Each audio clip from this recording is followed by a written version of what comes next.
Welcome to Faith in 5, a weekly video devotional designed to discuss practical spiritual concepts in 5 minutes or less. I'm your host, Mark Vandella. So several years back when I was in college, I had a roommate who came home one day with a flyer for a local 25K. He had been at the local shoe store buying some running shoes, and he came home all excited and asked me and another roommate if we wanted to train to run this marathon or half marathon. And we said, yeah, sure. When is it? Right? Those questions should probably be, or at least those answers should be reversed. And he said, oh, it's in 6 weeks. But don't worry, there's a 6-month training plan in this brochure that if we cram this 6 months into 6 weeks, I think we can be ready.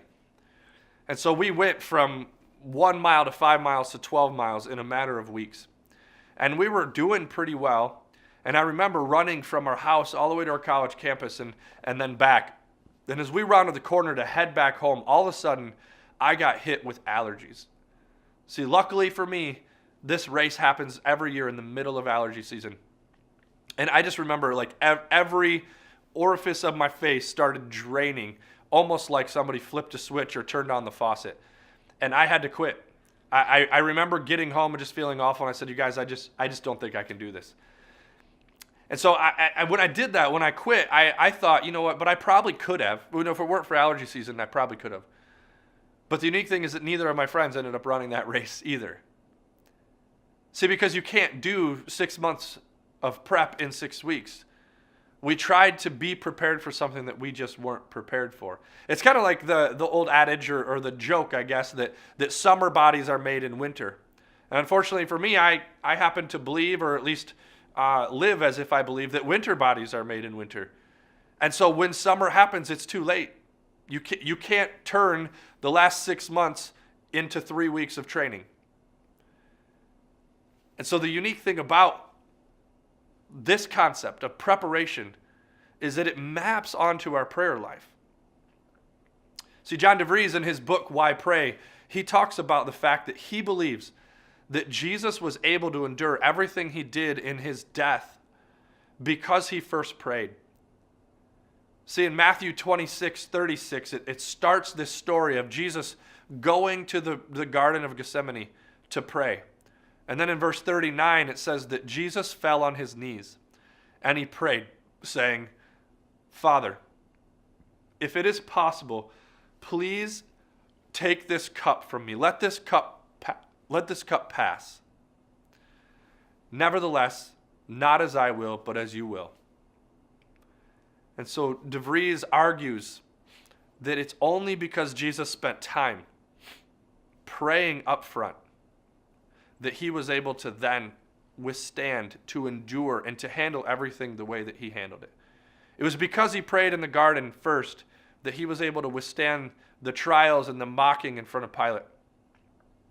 It was because he prayed in the garden first that Jesus was able to pray for those who were persecuting him.